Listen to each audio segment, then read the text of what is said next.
आज के खर्चा पानी में दो जरूरी खबरों पर बात करेंगे। सबसे पहले बात करेंगे अडानी ग्रुप सीमेंट बिजनेस से जुड़ी कौन सी बड़ी डील करने जा रहा है। पिछले 2 सालों में अडानी ने सीमेंट सेक्टर में कितनी कंपनियां खरीदी हैं। समझेंगे कि अडानी ग्रुप सीमेंट सेक्टर में इतनी तेजी के साथ विस्तार क्यों कर रहा है। मोदी सरकार के मिशन से अडानी के सीमेंट कारोबार का क्या कनेक्शन है। इसके अलावा ये भी जानेंगे कि SBI यानी स्टेट बैंक ऑफ इंडिया की तरफ से हजारों कर्मचारियों की भर्ती की पूरी नई योजना क्या है। नमस्कार, मेरा नाम उपासना है और आप देख रहे हैं दी लंदन टॉप का डेली फाइनेंशियल बुलेटिन खर्चा पानी। बंदरगाहों से लेकर बिजली तक अपना कारोबार फैलाने के बाद अब अडानी ग्रुप के मुखिया गौतम अडानी सीमेंट सेक्टर में अपना बड़ा दांव लगाते हुए दिख रहे हैं। अडानी ग्रुप जल्द ही एक बड़ी सीमेंट कंपनी का भारत स्थित कारोबार खरीदने की तैयारी में है। खबर है कि अडानी ग्रुप जर्मनी की कंपनी हाइडलबर्ग मटेरियल्स की भारत स्थित सीमेंट कंपनियों को खरीद सकता है। इसके लिए अडानी ग्रुप ने इस जर्मन कंपनी के साथ बातचीत भी शुरू कर दी है। इकोनॉमिक टाइम्स की एक रिपोर्ट के मुताबिक अडानी ग्रुप की cement company Ambuja cement Heidelberg materials की भारत में मौजूद सीमेंट कंपनियों को 1.2 अरब डॉलर यानी रुपए में करीबन 10,000 करोड़ रुपए में खरीद सकती है। अगर ये सौदा पूरा होता है तो भारत के सीमेंट बाजार में अडानी ग्रुप की पकड़ और मजबूत हो जाएगी। हाइडलबर्ग दुनिया की बड़ी सीमेंट उत्पादक कंपनियों में से एक है और 50 देशों में मौजूद है। ये कंपनी भारत में हाइडलबर्ग सीमेंट और जुआरी सीमेंट नाम से 2 कंपनियां चलाती है। इसमें हाइडलबर्ग सीमेंट स्टॉक एक्सचेंज पर लिस्टेड भी है। हाइडलबर्ग का सालाना उत्पादन 1 करोड़ 40 लाख टन सीमेंट का है, जबकि ग्रुप की जो दूसरी कंपनी जुआरी सीमेंट है उसका सालाना उत्पादन 70 लाख टन का है। हाइडलबर्ग सीमेंट इंडिया का मार्केट कैप 4,957 करोड़ रुपए है और इसमें 69.39% हिस्सेदारी पेरेंट कंपनी की है। वहीं गौतम अडानी के अंबुजा सीमेंट्स की मौजूदा सालाना क्षमता करीबन 9 करोड़ टन की है। अडानी ग्रुप ने 2028 तक अपनी सीमेंट उत्पादन की क्षमता सालाना 14 करोड़ टन पहुंचाने का टारगेट रखा है। अडानी ग्रुप ने साल 2022 में होलसेम ग्रुप से अंबुजा सीमेंट और ACC सीमेंट को करीबन 10.5 अरब डॉलर रुपए में करीबन 88,000 करोड़ रुपए में खरीद कर सीमेंट सेक्टर में पहली बार कदम रखा था। उसके बाद से अडानी ग्रुप लगातार इस सेक्टर में अपनी मौजूदगी बढ़ाने के लिए डील्स पर डील्स कर रहा है। इस सेक्टर में कदम रखने के बाद से अडानी ग्रुप ने अब तक 4 अधिग्रहण कर लिए हैं। पिछले साल अगस्त में अडानी ग्रुप ने सांघी सीमेंट को करीबन 5185 करोड़ रुपए में खरीदा था।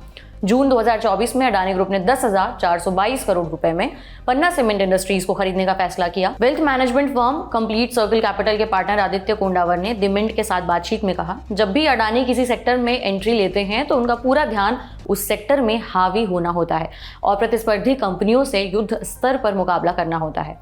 अब जानते हैं कि अडानी ग्रुप सीमेंट सेक्टर में इतनी तेजी के साथ विस्तार क्यों कर रहा है। दरअसल क्रिसिल रेटिंग्स के मुताबिक प्रधानमंत्री नरेंद्र मोदी ने देश में नए एयरपोर्ट्स, पावर प्लांट से लेकर बड़े पैमाने पर नई सड़कें बनाने का लक्ष्य रखा है।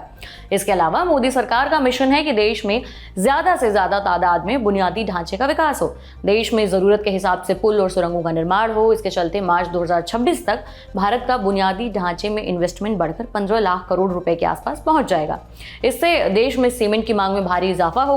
इसलिए अडानी से लेकर बिरला ग्रुप सीमेंट सेक्टर में अपना बड़ा दांव लगा रहे हैं। आपको बता दें कि भारत में फिलहाल करीबन 100 लिस्टेड और निजी स्वामित्व वाली सीमेंट कंपनियां हैं, जिनमें से अधिकांश की बाजार में हिस्सेदारी बहुत कम है।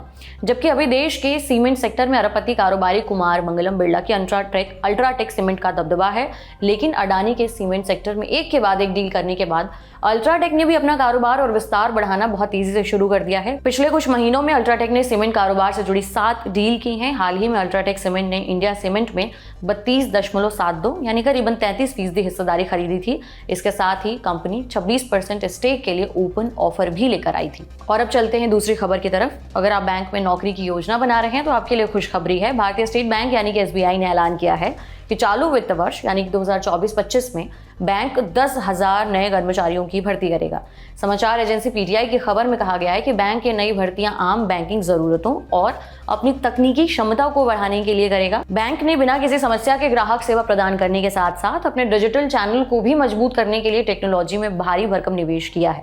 SBI के चेयरमैन CS शेट्टी ने बताया कि हम अपने कर्मचारियों को टेक्नोलॉजी के साथ साथ सामान्य बैंकिंग पक्ष के मामले में भी मजबूत कर रहे हैं। हमने हाल ही में एंट्री लेवल और इसके कुछ ऊपर लेवल के करीबन 1500 लोगों की भर्ती की है। ये सभी कर्मचारी टेक्नोलॉजी के मामले में काफी दक्ष हैं। एसबीआई चेयरमैन ने कहा कि बैंक में नई भर्तियां technology, data scientist, data architects, network operator जैसे फील्ड्स में होंगी। बैंक का फोकस टेक्नोलॉजी पर बढ़ा है, इसलिए इस साल कुल मिलाकर करीबन 8,000 से 10,000 लोगों की भर्ती की जाएगी। मार्च 2024 तक बैंक के कुल कर्मचारियों की संख्या 2,32,296 थी। इसमें से पिछले वित्त वर्ष के आखिर में 1,10,116 अधिकारी बैंक में कार्यरत थे। एसबीआई के चेयरमैन ने कहा कि बैंक ग्राहकों की बढ़ती जरूरतों को पूरा करने और बेहतर बैंकिंग का एक्सपीरियंस देने के लिए कुछ खास क्षेत्रों में विशेष कौशल विकास प्रदान करता है। शेट्टी ने कहा कि एसबीआई चालू वित्त वर्ष में देश भर में 600 नए ब्रांचेस खोलने की प्लानिंग कर रहा है। मार्च 2024 तक एसबीआई के पास देश भर में 22,542 बैंक शाखाएं थीं। ये था आज का बुलेटिन। आपके लिए बुलेटिन लिखा था हमारे साथी प्रदीप यादव ने। आपको ये जानकारी पसंद आई तो हमें कमेंट बॉक्स में जरूर बताएं। अगले एपिसोड तक अपना ख्याल रखें और देखते रहिए द ललन टॉप। शुक्रिया।